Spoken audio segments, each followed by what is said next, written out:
இன்றே டவுன்லோட் செய்து உங்கள் ஃபேவரட் ஷோக்களை என்ஜாய் பண்ணுங்க. கல்யாண நாள் அதுவுமா இறந்து போன அவ அப்பா அம்மாவை கொண்டு வந்த பாத்தியா? Really it's amazing. ரொம்ப நல்லா யோசனை பண்ணியிருக்க. நிஜமான அக்கறையும் பிரியமும் ஒருத்தர் மேல இருந்தாதான் இந்த ஆங்கிள் எல்லாம் யோசனை பண்ண முடியும். நீ இன்னைக்கு கொடுத்த அந்த கிஃப்ட் விலை மதிக்க முடியாத ஒரு கிஃப்ட். எப்படி உனக்கு இதெல்லாம் தோணுச்சுன்னு எனக்கே சர்ப்ரைஸா இருந்துச்சு. எனக்கும் அப்பா அம்மா கிடையாது ஆண்டி. நானும் சின்ன வயசுலயே என் அப்பா அம்மாவை இழந்துட்டேன்.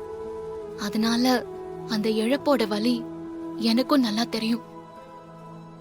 அத்தை மனசுக்குள்ள இருக்கிற அந்த வலிய கொஞ்சமாவது குறைக்க முடியுமான்னு யோசிக்கும் போதுதான் எனக்கு இந்த ஐடியாவே தோணுச்சு. நைஸ். இந்த வயசுல இப்படி ஒரு பக்குவத்தோட மத்தவங்களோட ஃபீலிங்ஸ புரிஞ்சுக்கிட்டு நடந்துக்கிற இந்த தன்மை இருக்கு பாரு. ரியலி கிரேட் இசை, ரியலி கிரேட். Thanks aunty. எனக்கு சுபத்ரா மேல ரொம்ப பிரியம் உண்டு. நிஜமா. இந்த வீட்டுக்குள்ள ஒரு தொழிலாளியா வந்து எஜமானியா ஆனவ சுபத்ரா. ரொம்ப சென்சிபிள், அப்படியே சென்சிட்டிவும். எல்லார் மேலயும் ரொம்ப அன்பா இருப்பா. இவ்ளோ பெரிய சொத்தை கட்டி காப்பாத்துற திறமையும் அவளுக்கு இருக்கு. ஆனா என்னதான் அவளுக்கு பசங்க இருந்தாலும் வரப்போற மருமகதான் இந்த குடும்பத்தை சரியா நிர்வகிக்கணும். சுபத்ராவையும் நல்லா பின்னாடி பாத்துக்கணும். அதுக்கெல்லாம் சரியா ஒரு நல்ல மருமகளா அமையணும்னு நானும் ஃபீல் பண்ணிருக்கேன்.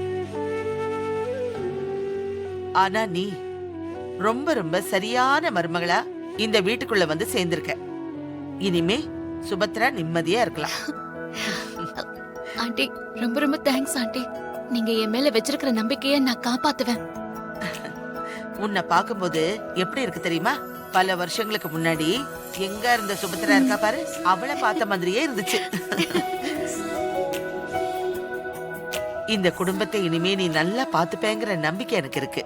நம்பிக்கை என்ன, நீ பாத்துப்ப, எனக்கு தெரியும்.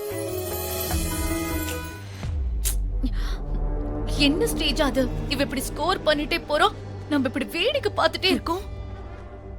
வேற என்ன பண்றது? அவ செய்யறது எல்லாமே ஒர்க் அவுட் ஆகுது. ஆமா, நம்ம சைடுல எல்லாமே சொதப்புது.